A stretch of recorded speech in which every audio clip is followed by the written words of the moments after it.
All right, I want to welcome you, and it's thrilling to see so many amazing women and men in the audience. Some of you I know, some of you I should know. I'm sure all of you I should know. And we're here to celebrate Innovating Women, a book that I co-wrote with Vivek Wadhwa, who is a well-known technologist and agitator about gender issues and race issues in Silicon Valley, as well as age issues. He talks about ageism and the myth of the young co-founder, that co-founders and founders of tech companies are actually not all 22 years old and in their dorm room, and the most successful founders tend to be in their late 30s and early 40s. So he's going to be tackling that, and he has already in some articles. But Innovating Women is a book that we call crowd-created, crowd-written, because it has essays from individual women technologists, and also we put together an ambassadors council, and all three of the women up on stage with me are part of the ambassadors council that contributed to the writing of this book. So we went about this in a very different way from, I'm on the mountaintop talking about stuff from my perspective. We really used both one-on-one interviews and cohorts of people in a private online community to compile this book. So it was a really interesting process. Afterwards, of course, we will have refreshments where we can all meet each other. So let me introduce my panel from near to far. So right next to me is a woman who just got a promotion. Mitra Kalita is now the executive editor of Quartz. She's also an author and mother of two. Next to her is Cynthia Hellen, a Peruvian-American founder of Simplicity, which is spelled SMPLCT Lab, a writer at Socentech, am I pronouncing that right? And the New York chapter leader of New York Women Social Entrepreneurs. And finally, we have Virgilla Kaur Pruthi, author of An Immigrant's Guide to Making It in America. Ta-da! And founder of Network of Women. So can we get a round of applause for all of our panelists? So let me just ask a question. We're going to get into some much deeper territory, but one of the things we talk about here is the ways in which not just women, but girls are dissuaded from STEM. And I want each of you, we can go from you down this way this time. What was the first time you remember thinking of technology or science as a thing in itself, as opposed to just, this is part of my little child life? So I am Indian, and when you're growing up, you have a few choices as a child as to what you're going to be cultivating, as you become an adult. So the boys all become engineers, the girls become either doctors or lawyers.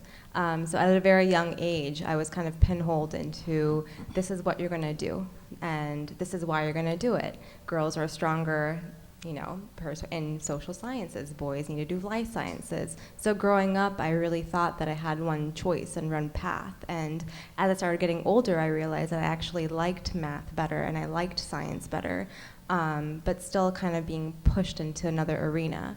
So that was my first really, that was my first experience with the STEM careers, right? Being kind of pushed away from it and not really understanding why. And as I got older, I didn't become a lawyer and I didn't become a doctor, and my parents weren't too happy about it. But now realizing the potential and the understanding of that women and men both alike, if you're interested in something and if it has potential, right now STEM careers are really kicking butt right now. And if you don't have a true grasp on things like how computers work or how they manifest or how do you use technology in everyday life, you're going to fall behind.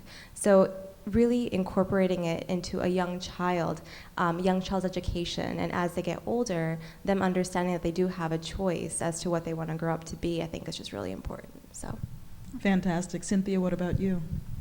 Well, for my parents have always been very open and more so, hey, you can reach for the stars and do anything and everything that you want and we'll support you. So I'm very lucky to have had parents and still do. But I believe it was at second or third grade, just about when math in science were just getting more difficult. I had come from Peru, just about that age range, and I was put back intentionally 1 grade behind because apparently I was at a higher level in the math compared to everyone else in my 2nd grade or 3rd grade level. So hence I was put back in 2nd grade too. And I loved math, I believe I did. And going throughout those years, and I believe my math interest somewhat diminished, and I was more interested in the English and literature. So I do believe, I think the resources and the support, not just from the parents, but within the schools, or maybe the system, that was the lack, and that's what for me, it happened that way. And I would have easily turned or gone towards straight to the engineering course. I actually went visual and design and a couple of other areas. But I think that was when I did notice that was the cause of my lack of interest. And now I'm actually into robotics, crazy as that. And I took an artificial intelligence class. I actually took a few online courses, and I really love robotics. And I would have wished I would have had the chance to actually find out when I was in 2nd grade or 3rd. But hey, I'm here. I'm very grateful. You are, and you're innovating. Mitra, what about you? What about those early experiences? So I actually am not from a background in STEM at all. I was a major in history. I was pretty good at math in school, and then high school hit, and geometry just totally screwed me. And I still remember that moment where you go from being good at math and then it's all kind of downhill.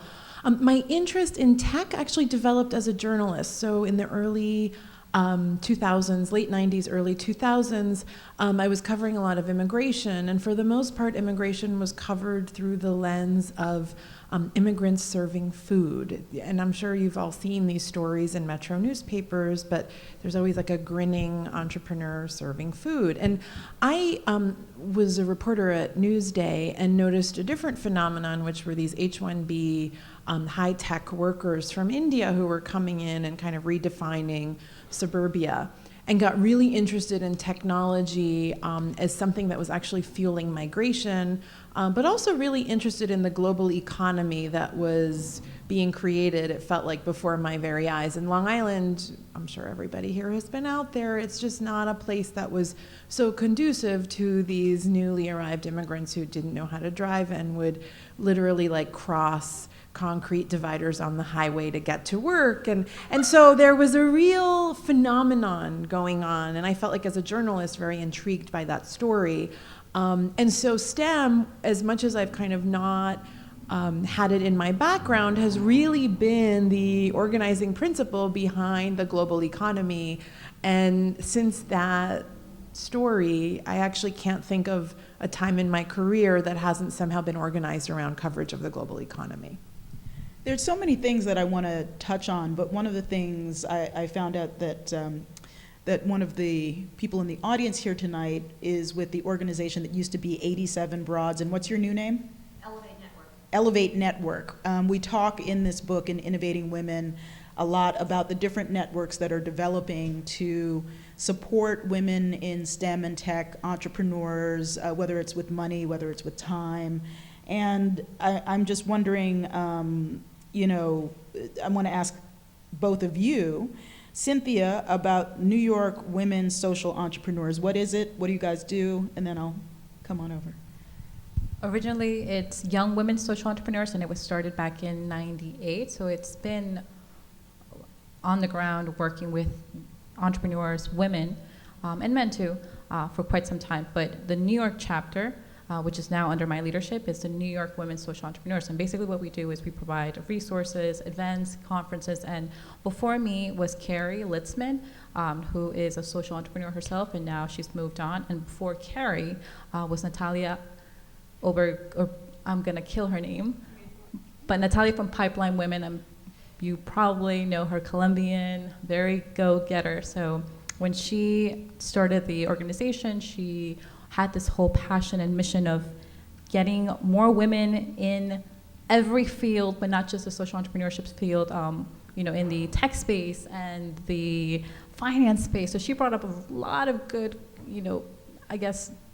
topics that touched on women.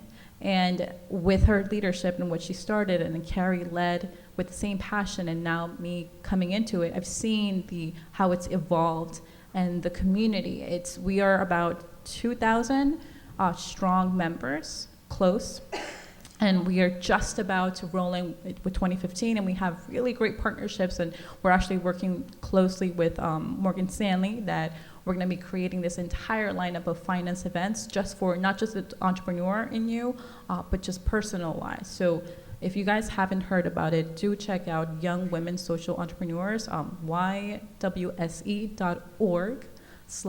York, and you will read everything from the blog, what we're up to, the teams, because we are actually building out the team. So basically that's what we are. We support women.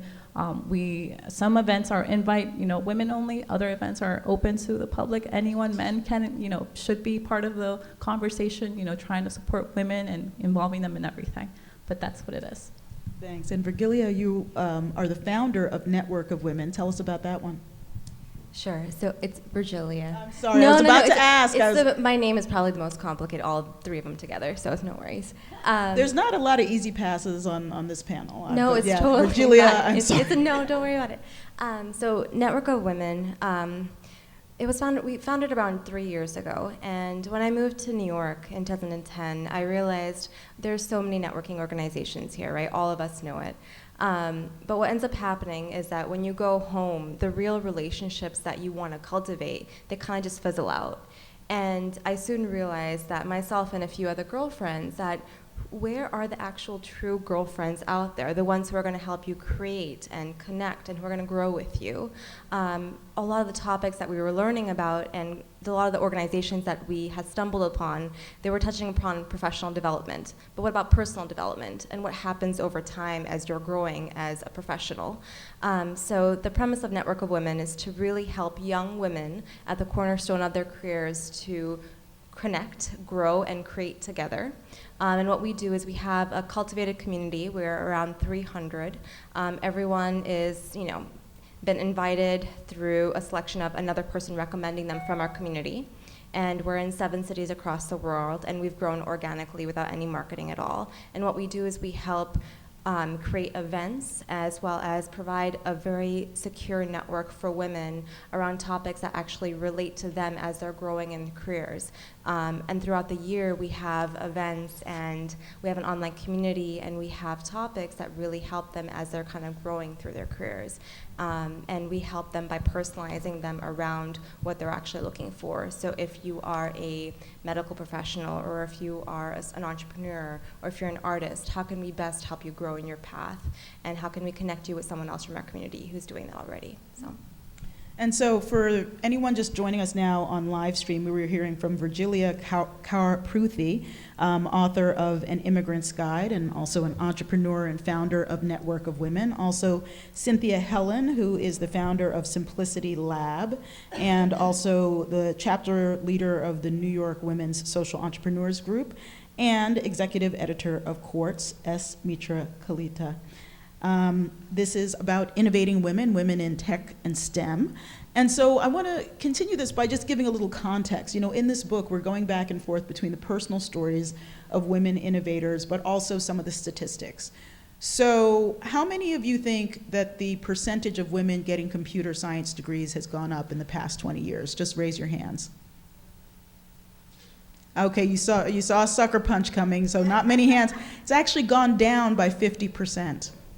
50%. There are more people getting computer science degrees, but half as many of that total cohort are women. And there's many reasons for that. One of them that we talk about a lot is this kind of perceived perfectionism that a lot of women have. So the women who drop out of computer science often have higher grades than some of the men who stay in.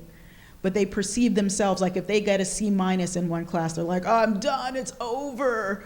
Whereas the guy might get a D and be like, oh, well, one class, let me just keep trucking. And so there's these gender differences in how we perceive success that apply, starting, I would say before college, but certainly in college. But then there's differences in how funders perceive women.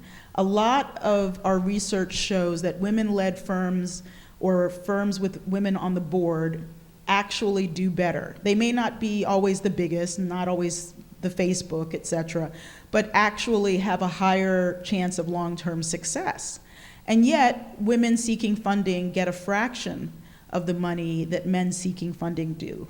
There was a New Yorker, I think it was a cover, it might have been a cartoon, but there was an illustration in the New Yorker that showed two older men sitting in armchairs in this big fancy mansion, and then there were portraits of the family, like, you know, one guy in some Edwardian suit, somebody else in like a 1920 suit, and then a guy that looked like Zuckerberg with a hoodie, you know?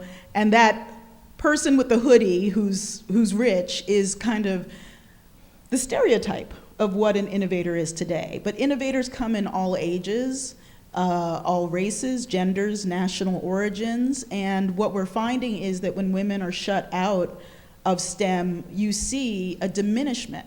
And so one case, as I've been talking about this book, I always say, if it's a publicly held company and companies with women on the board do better than companies without women on the board, isn't it your fiduciary duty to integrate the board by gender? And not even trying to make a let's be nice to each other argument, but like, don't you want to earn money? Like, this is an actual fact that we can prove. Why do you think that message has not gotten through before, and do you think it is now? Anyone? I can talk about journalism. I mean, I think it's actually a similar situation where if you look at a lot of the coverage of the startups, 538 with Nate Silver, Vox with Ezra Klein, you know, the editor-in-chief of Quartz is Kevin Delaney. You know, you sort of look at what's celebrated in the digital journalism space, and it tends to be the guy who's out front. The secret is, and I just ran some numbers on this, if you look at actually the content that's going viral right now from a lot of mainstream journalistic websites in the US, for The Atlantic magazine, it was Anne-Marie Slaughter's Having It All. For the Washington Post, it was a story from a woman who drove up in a Mercedes to collect food stamps for her family. For Quartz, actually I can talk about our own publication, our second and third most popular stories, one was how I raised my 12 kids to all pay for college themselves. And the third was how American parenting is ruining the American marriage. I can go on and on and on about what's going viral on the internet right now. And there's a tendency, I think, for people to think that men run the internet. And because of, I mean, maybe they kind of do, right, from what you're saying about who's in charge and who's getting the comp sci degrees and who's in tech. But my survey of the landscape actually shows that it's women who rule the internet. And I think that's a really important distinction to what you're describing, which is if you want to rule the internet, and who doesn't right now, you need women to be driving that coverage. Again, I'm speaking journalistically, but I think you can make the leap to why the bottom line of those companies that you just described is stronger. And there's research paper after research paper on this during the recession and earlier years that women were just not going to take the stupid risks that a lot of banks did that led us right into the Great Recession, that a lot of us lead with a sense of idealism, with purpose, with a sense of thinking about the world beyond ourselves, which in journalism is called readers. And that's why I think we've actually been able to win the internet. Anyone else want to chime in, or I can move on? What about family and life work issues? Because that was, so we ran, when we did Innovating Women as a book, I did a ton of one-on-one interviews, as did Vivek. But we also ran a limited duration, I would say 2 to 3 month online cohort, where it was a private online cohort where people could speak freely, and we asked permission to quote them in the book. And then on top of that, we got personal essays. And it was a really complicated but interesting way to put together a book, which ultimately has hundreds of contributors. But one thing that came up again and again was the question of how women are perceived in tech workplaces. Now, I am a journalist and now a professor, but I have worked a couple times in tech, once for One Economy, a nonprofit that dealt with low-income broadband, and another time at Etsy. And I wasn't a coder or anything, but I was working on the, I was a VP on the content side, but I was around coders all day. And so you would see people who wouldn't be there for 2 days, and then they'd come back and be there for 2 days straight, and then they'd be away, and then they'd come back. And I think that's not true in every technological workplace, but it's true in some.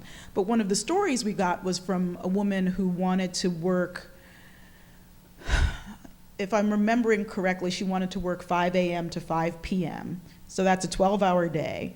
But she was told she was working mommy hours because she wasn't working till at least 8 p.m.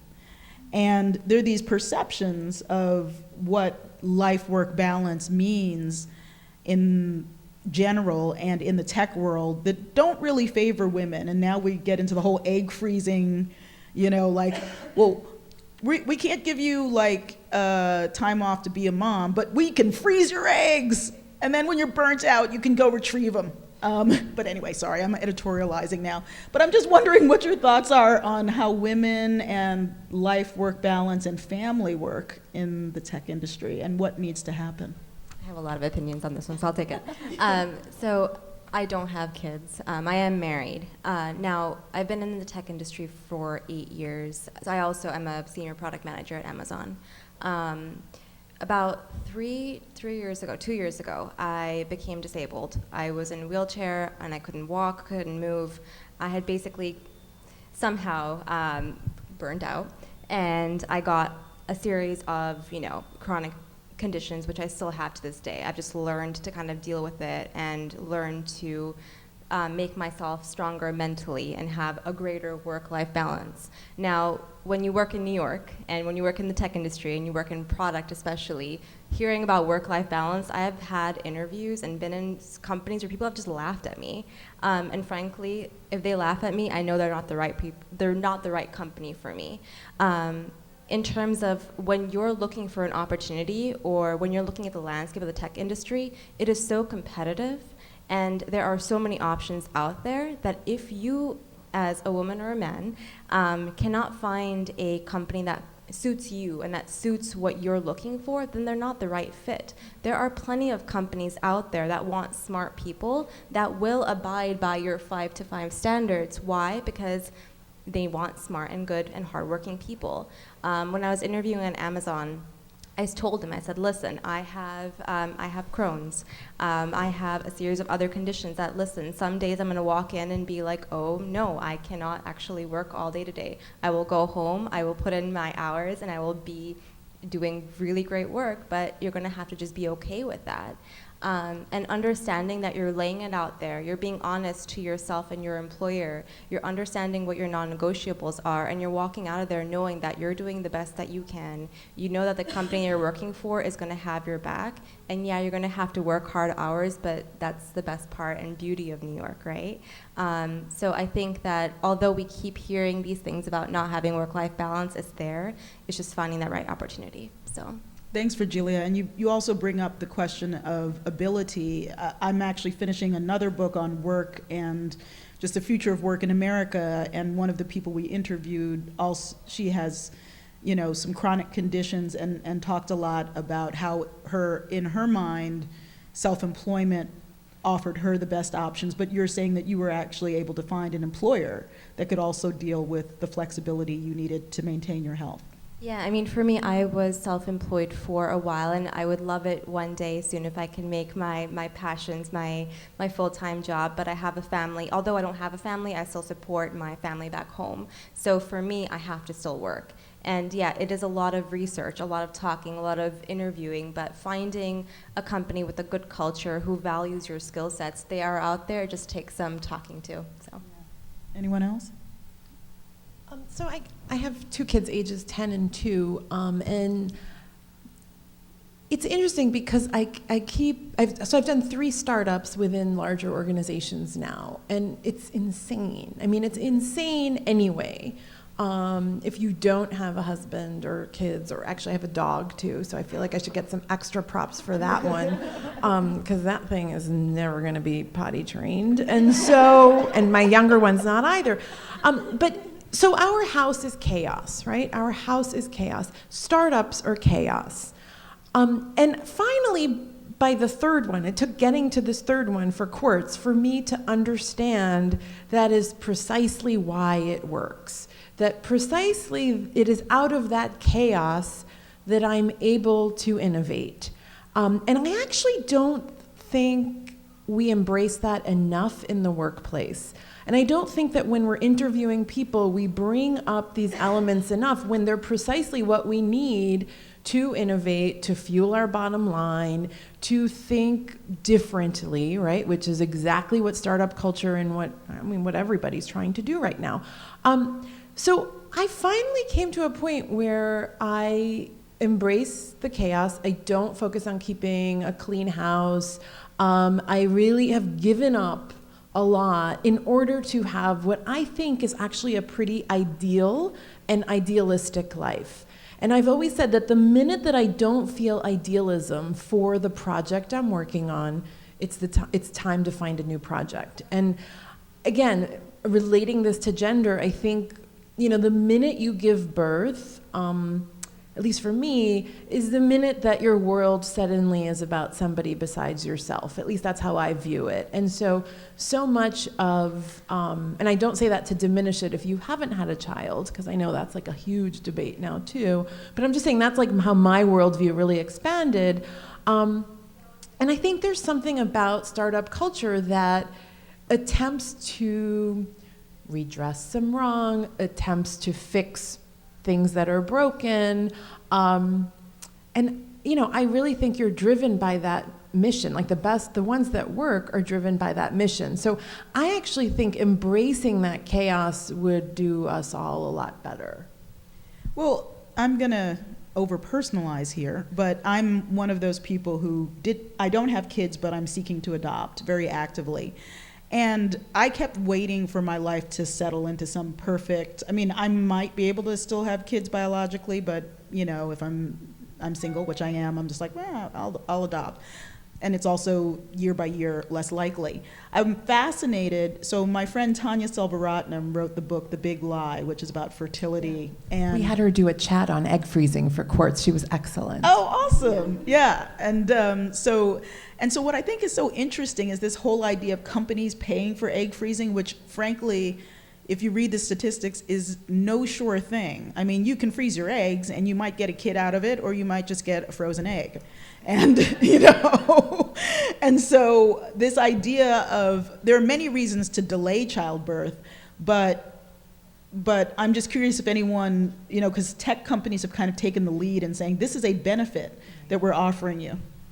Well, I've always thought of myself having the very manly, thoughts or mentality.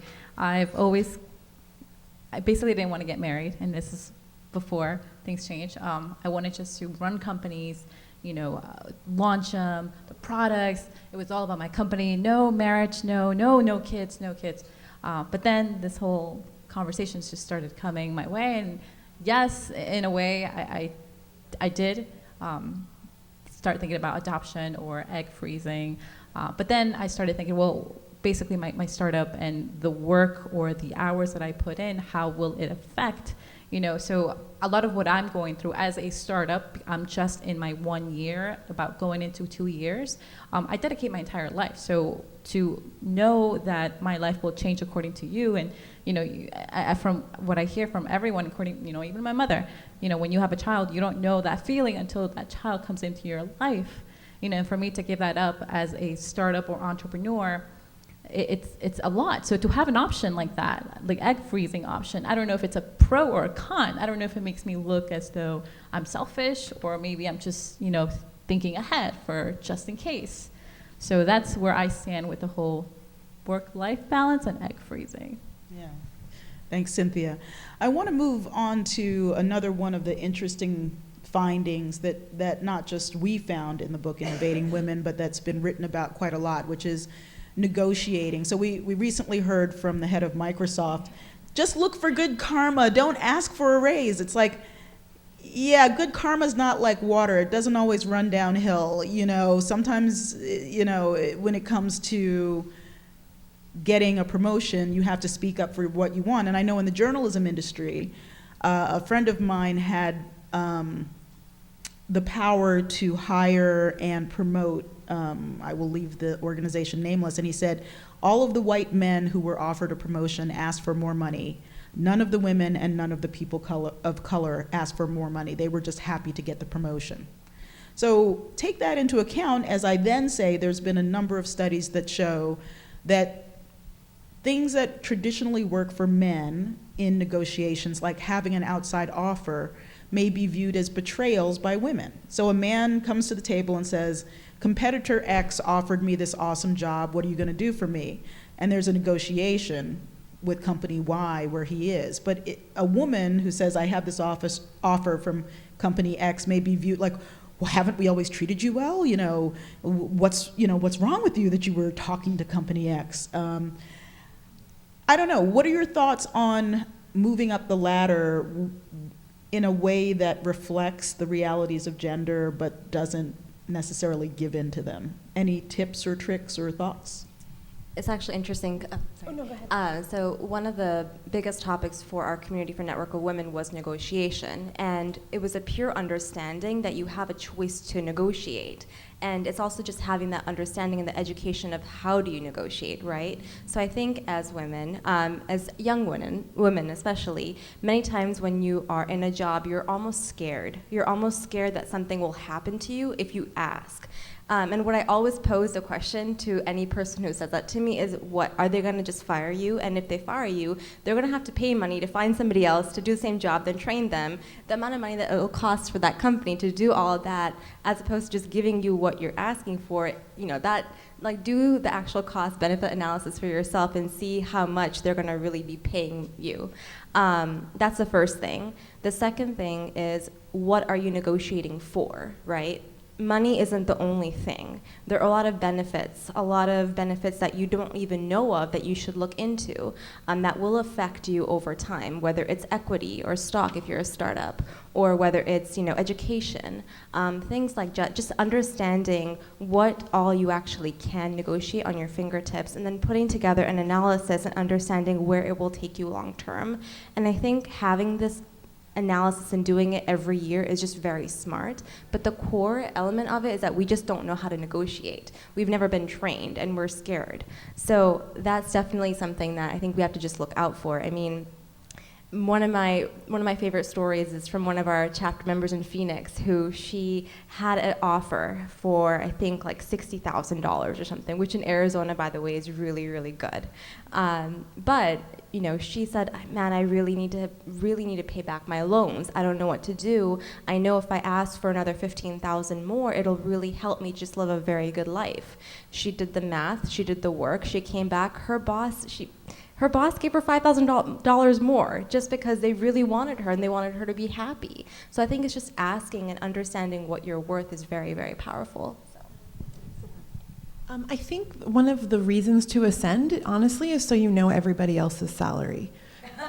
And I'm not joking, because then you will realize what you should be paid.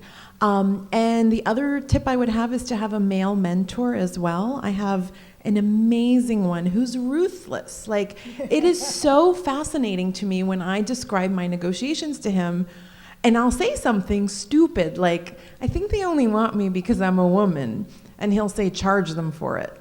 And then I'll say, I think they only want me because I'm a person of color. And then he'll say, charge them for it.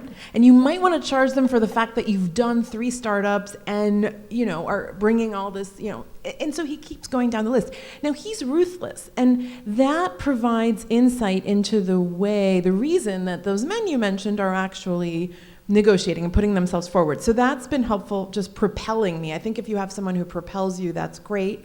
And then the other thing is, for women who are if you are going to have a child, I think all of us discount ourselves the minute it happens because we pay for the flexibility. It's so nice that they're giving me a place to pump. It's so nice that they're letting me work from home. It's so nice that they took me back after I was gone for so long. In 2 out of 3 of those things I just said, that's what the law mandates. And so the older you get and you start to see your worth to an organization, it becomes a lot easier to advocate for yourself. I wish I knew some of this before, but then a part of the path is kind of making these mistakes. And then when you're in a position of power, you hopefully can find the young women who are not benefiting from that and fix that situation. Just to back up, it is true. Not just, we both, I guess, focus on the whole women and community and empowering them and supporting them, but at the very end, it's also important to include the men because they have learned a lot of different skill sets along the way that we were never introduced, we were never supported, whatever it is. I know the best person, my mentor at the very end, is my father. And I look at my father and my 13-year-old brother, how they both have a relationship, and I see it in front of me how they're both basically he's teaching him how to negotiate at a 13-year-old boy. Just the simplest thing. So those things actually do matter a lot. And as you grow old and you become more confident in what you're worth and where you should be at, depending on your age range, it does matter. And I think really grasping the understanding and knowing exactly who's around you, and yes, finding that male mentor, very important. Not just the whole female and within each other's community supporting each other, but the male mentor is really, really crucial. I have more than my father, so I do thank them.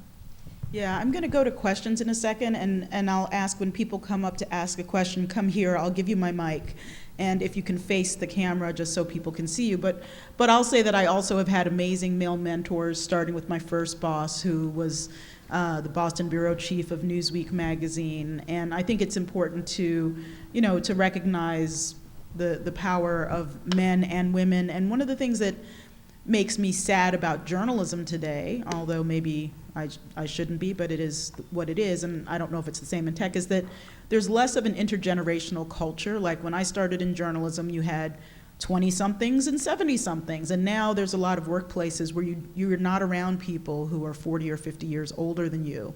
And I learned so much from the senior members of my newsrooms who had covered these amazing world events, and so that's another aspect. But again, this is Innovating Women. Any questions? We're recording this for live stream, that's why I'm forcing people to come up. That's okay. Hello, my name is Zach. I currently work for the United Nations. Check this out. Thank you. Thanks, James. I currently work for the United Nations Global Compact, the Women's Empowerment Principles. So we work a lot with companies to get them to be more gender equal and women's empowerment and all that. You guys have talked a lot about women's networks, and I wanted to know what your thoughts were, or what you thought the benefits of this top-down approach using the UN agencies like the Women's Empowerment Principles to kind of encourage companies to have better women's empowerment, policies and everything surrounding gender equality. Do you think that there's a place for those principles and these top-down approaches within the women's networks? And I just wanted to hear what you guys had to think. So my first job was at the UN, and my thesis in undergrad was actually a nonprofit which utilized the UN empowerment principles. So I can speak a little bit to it. Now, I think that the nonprofit that I was involved in was called New Global Citizens, and they still do the same kind of work. The cool part was that at a very young age, the core element of New Global Citizens, just to kind of give you the background, was to train high school students to become globally empowered citizens at a very young age, right? So I think that treating it as not just principles that are separate from everyday life, but that are embedded into the way that you think and embedded into education early on is really essential. What happens is when you get older, and I can speak to the network of women at least, one of our element is giving back, right? I feel like as you get older, you kind of get away from these principles and you're just kind of focused on yourself, your career, or what what you have to do next, that you forget about those elements and those principles that you grew up with. So how do you incorporate it? You just incorporate it into your daily life. And learning how to do it is definitely a challenge. We're attempting to do that with a network of women. It's definitely important. But I think treating it as not just this other set of things that you have to learn, but how do you incorporate, I can't remember the principles from the top of my mind, but how do you incorporate like giving back, right, into your everyday way of being? And just learning to kind of take it on forward as your own set of values as opposed to what the UN is telling you to do, for instance. So there is one particular project that I am currently involved in. It's called the Tech Camp Initiative, and it's part of the State Department, but officially a couple of other organizations are part of it. And what we do is we supply resources and tools for women. There's one initiative that just launched about 2 months ago, and it's just for women entrepreneurs, and it's within the Latin American region. And their approach is somewhat similar to the nonprofit principles. And I do value the fact that this organization or this initiative has worked well with the communities, like individually small organizations, whether it be one person representing their organizations or an idea of a woman who is so excited at getting, you know, the project or product out but has no clue how to navigate through the, whether it's Indiegogo or how to set up social media or with the simplest things. So looking at how these initiatives or groups are working individually within the community is something that I've seen. First of all, I've jumped at the opportunity to learn with them, because at the same time you're learning with them, you're kind of having enough room for failure and to actually grasp exactly what's not speaking to every community or what actually does work with this type of community. Again, we're working with women who have no knowledge of even how to read, how to write, let alone we're teaching them how to hop on a computer and, you know, set up an Indigo, you know, launch a campaign. You know, this project was crowdsourced, so that's another form of tool of technology that we actually were, you know, we were interested and we approached it and we actually shared it with you all. It's a crowdsourced campaign, which, you know, it went fantastic, I think. So this is something that I think could be used as an example for other women, younger, if anything, to actually launch an idea, whether it's another book or a photography, you know, challenge, whatever it may be. So I've seen it does work well, but there's a lot of room for failure, and I think that's a very good thing. Any other questions? Come on up. My name is Ryan, and I had a question for all four of you.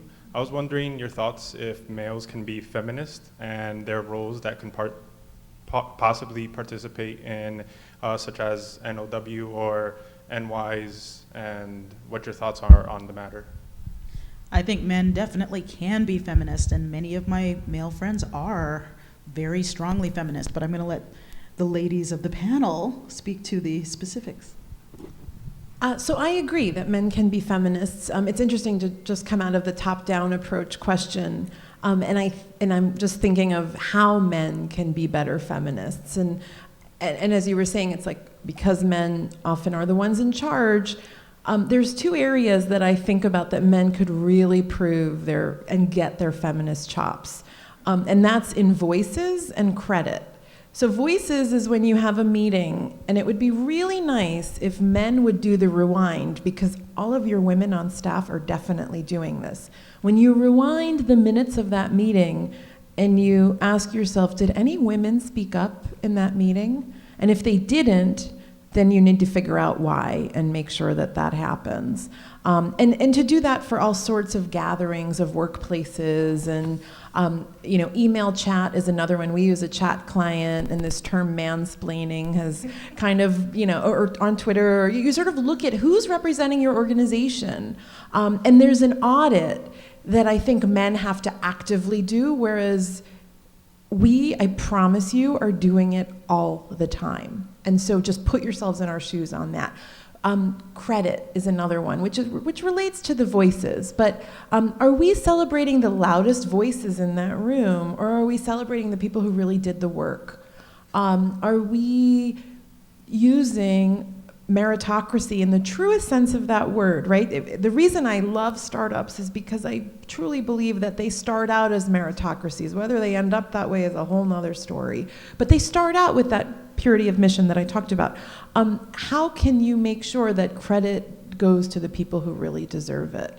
And I feel like those are just two areas that men, I think, could really prove themselves in their feminism. There's one project that is called Explorers Festival, and it launched about a year ago. And one of the co-founders of the organization that launched it in Portugal, by the way, and the reason for Explorer Festival was because in Europe, right now the tech scene is booming, and a lot of what Ireland and London and Paris are doing are really great. They have festivals and so much going on.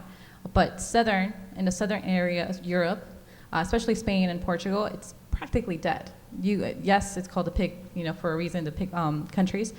But if you really go there, it's ghost town. And the idea came from a nonprofit called Beta E, and they wanted to gather the best of the best entrepreneurs and fly them to Lisbon for a 2-3-day conference.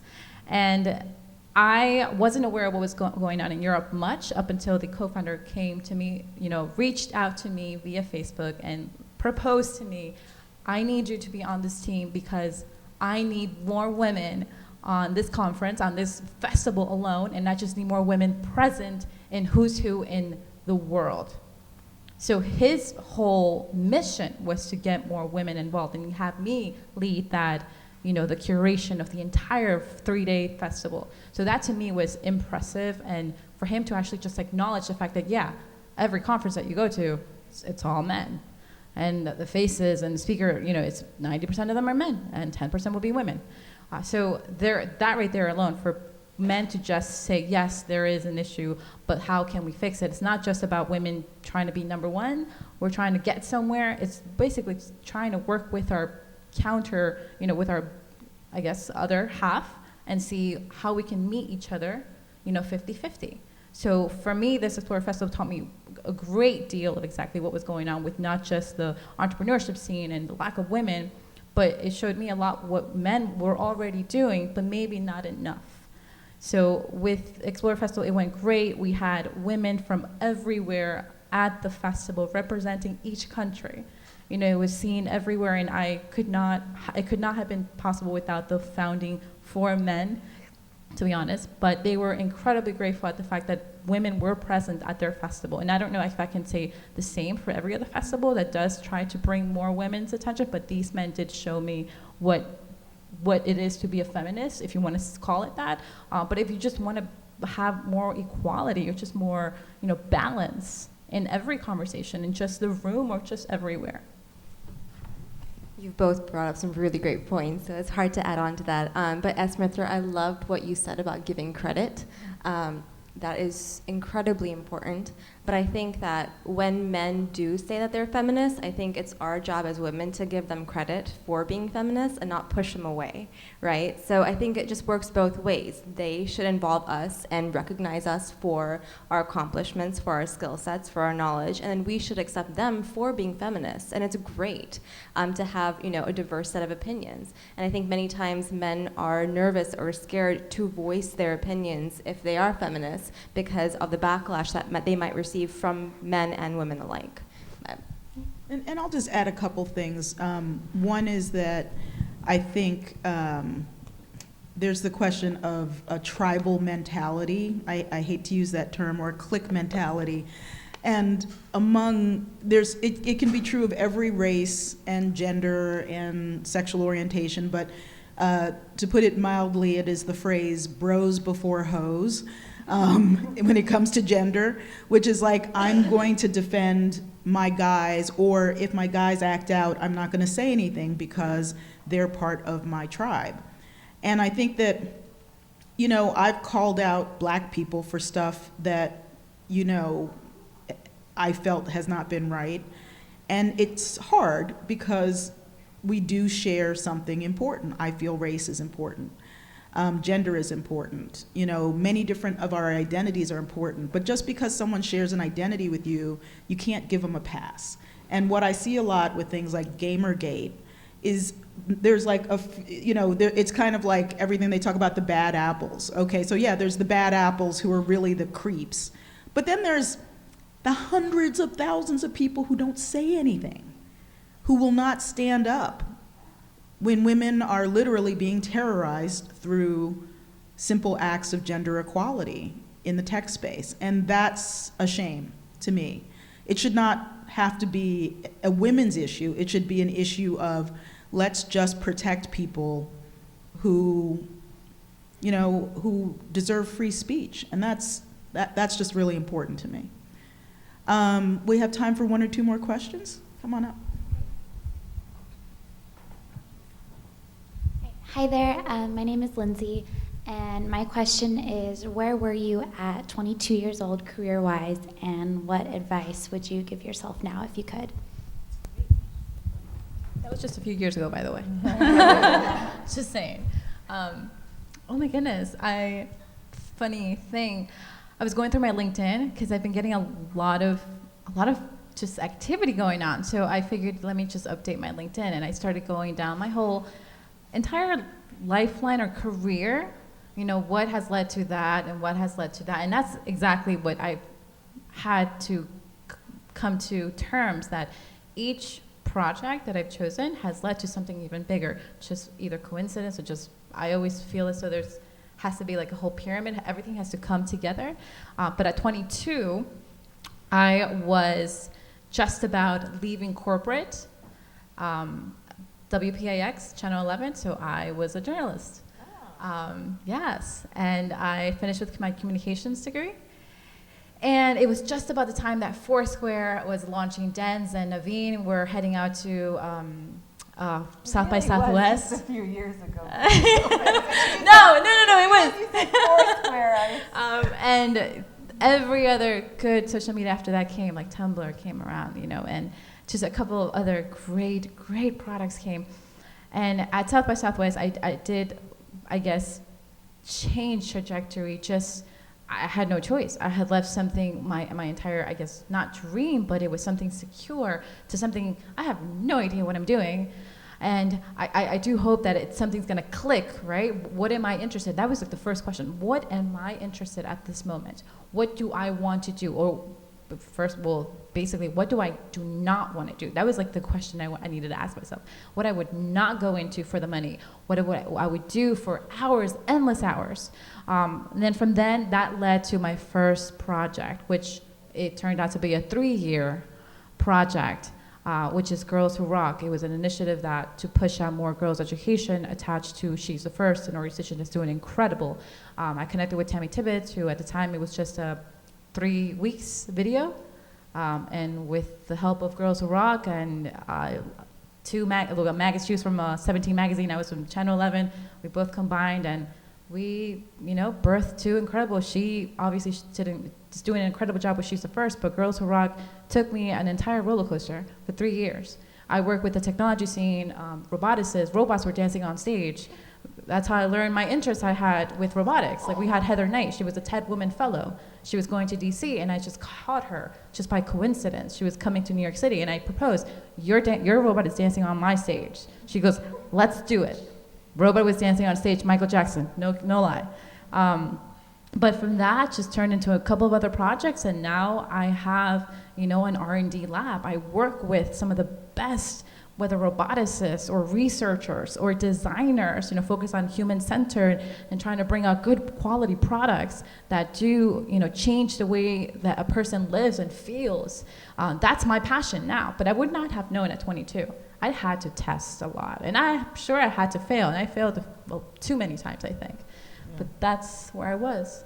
That's great. Virgilla? Yeah, so I actually graduated from college when I was 19. And everything that I did was... Hater. So everything I did was very, very, methodical, right? To the plan. So when I was 22, and then after that I went to work at the UN, went to business school. Again, by the book. After I was working as a consultant at Booz Allen Hamilton, I was sitting by my little computer doing work for 3 hours and then on Twitter the rest of the time. And I was also looking at starting a startup. So my advice to you is take risks right now, right? I started my first company when I was 22 and built it, grew it for the next 2 years, and we sold it in 2011. So I guess I just aged myself. Or 2012, yeah, 2012. And you know, that moment of taking a risk, I scared the hell out of my entire family, my friends. They had no idea what had gone wrong with me. But that decision right there to do that, it changed the course of my life. It gave me confidence. It gave me, you know, how do you actually really and truly motivate yourself and challenge yourself to the greatest ability. So take a risk, and now's the time, because as you get older, in order to take a risk, it just becomes harder, right? So. I have to say, I'm 38, and the year... I'm 45. Okay. Feel good, young'un. 22 to 23 was the hardest year of my life to this date, because college was wonderful. I was the editor of the college paper. I knew what was going on. I had a life plan. I had a boyfriend. It was amazing. And then 22 hit. I graduated college. The boyfriend went to medical school, and he said, I think I need to focus on medical school right now. And I was crying and crying, and I told my mother this, and my mother's response was, well, did you tell him you need to focus on yourself too? And I said, no, I didn't say that. But her words kind of stayed with me as far as focus on self. But it was still awful. And we're friends to this day. So it's just what you have to go through, right? And I had a job at the Associated Press because everybody tells you working at a wire service is really good discipline for a journalist. And those of you who are graduating, you know there are certain things everybody tells you are really good for you to do as the first thing out of college. Booz Allen Hamilton is also among them, because my brother worked there. And I worked at the Associated Press as an intern. I got a job, and I was thinking of what my mom had said, and I actually turned down the job and went to go travel in India for 2 months. And it sort of unleashed that madness and chaos that I think is really necessary. I ran out of money after 2 months and called that editor back, and he thankfully hired me. So there was a bit of a safety net, although I didn't know it when I did it. But the 2 months in India really have framed the rest of my life, because I ended up going back there and launching a newspaper. It's, again, sort of set the tone for understanding the world, and that's really the theme of journalism and the startups that I've done. Have time for one last question. Anyone? Okay. I love this panel and discussion. So I work for a small, innovative organization. We're all about reframing how we think about aging. And one thing that we always observe, we work in an office that's majority women, and a lot of really strong, smart women who have achieved a lot. I'm working with a lot of women much older than me, so I have this great mentorship that I haven't had in a long time in my career. And sometimes I scratch my head and say, do we have to think about diversity in a different direction? It's not exclusively women. Our founder is a man, and he has hired a bunch of really smart women. And I'm just wondering, do you ever think that having too many women could be an issue that you also have to start worrying about? And I'm just wondering what the perspective is on that. Anyone? Well, since I can remember, I've always been part of women's group. I kid you not.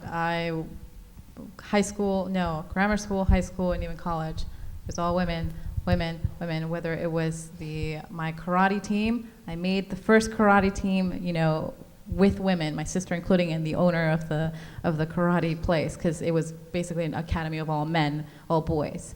But this was my whole thing. Like, I don't want to be the only one that has these opinions or thoughts. I want another person to actually agree with me. But then it wasn't so, I guess, odd that my path is all about empowering women and trying to bring more, voices. But yes, to your question, I think I answered it in the other question. I think it's very, very valuable to have the other side of the coin told, the other stories. For that reason, New York Women Social Entrepreneurs, from what I can remember, it was always led by an all-women group. But just recently, about 2 months ago, or maybe 1, I officially had to involve a male, and he's actually sitting right here. He's part of New York Women Social Entrepreneurs. He's actually leading New York Women Social Entrepreneurs with a coordinator, actually. So both of them, and he will bring, I'm sure, great quality work and his thoughts and what he thinks. But I needed him to also represent the male that I'm sure they have a different view to what we see. So for me, yes, very valuable, and I'm showing it not just by speaking it. I do want New York Women Social Entrepreneurs to also involve more men. Maybe the whole approach of having just women and only women, maybe it's the wrong way about it. I don't know best. I just know that I can actually try and see exactly what sticks to them, what reaction do we get, or what is the conclusion at the very end. So to answer your questions, I do believe it's very important to involve them. For me, I do surround myself, I try to, but for some reason I've been, always been amongst great women. But I would like to also hear the other side of, what they think. I'm sure it's completely different out of craziness, but yes. Any additional thoughts? So I think it would be a luxury if I ever got to that state. Third startup, still the only girl in senior management at the table. It gets to be pretty old. We've just hired a number of female editors, though, so this is really, it's being addressed, and it's actually not as lonely as it once was, and some of them even have children, so it's wonderful. I think the one area, though, that, and this is just over the last few months, we expanded, and so our seats changed as a result, and so I was no longer sitting next to my deputy, who we worked with, and she's younger than me, but we had a very working relationship because we would have to tag team, essentially. And now I'm seated next to a 23-year-old young woman, and it's been wonderful because I just feel like I'm getting such insight into, it's not like millennials and all the stuff that feels very insulting. I'm just getting insight into a different way of living. I'm sort of asking the question of where were you when you were 22 or 23? And I think the one thing that has worked at Quartz is that we have developers sitting next to reporters, sitting next to the PR person. And I think, we talk about tech companies, and it's like, what's not a tech company right now, right? What's not a tech company? And yet, tech is usually seated in one area and the legacy folks are in another. And if there's any lessons from just like this recent exercise of sitting next to this young woman and actually thinking of some of the stories that I commission and curate differently, we should just shake up who sits where more often, that it's ageism, sexism, it's all sorts of things that we silo ourselves off with that in some ways you can exploit, right? You can exploit that by trying to understand other people. But an easy way to do it is just to put them near you. Okay. Well, I want to thank everyone who has joined us here at New York University's Arthur L. Carter Journalism Institute. And the panel from far to near has been Virgilla, Kaur, Pruthi, author of An Immigrant's Guide to Making It in America and founder of Network of Women. Cynthia Hellen, who runs SMPLCT Lab and also is with the New York chapter leader of New York Women Social Entrepreneurs, and right next to me, Mitra Kalita, executive editor, recently promoted at Quartz, and an author and a mother of two. All of them have been ambassadors for this book, Innovating Women, which is about basically how women are faring in the STEM fields. Sometimes for the good, sometimes for the bad, often for the ugly, but definitely for the long-term good. I want to thank everyone who's been watching us on our live stream and everyone here. We're about to have beverages and food. Woohoo!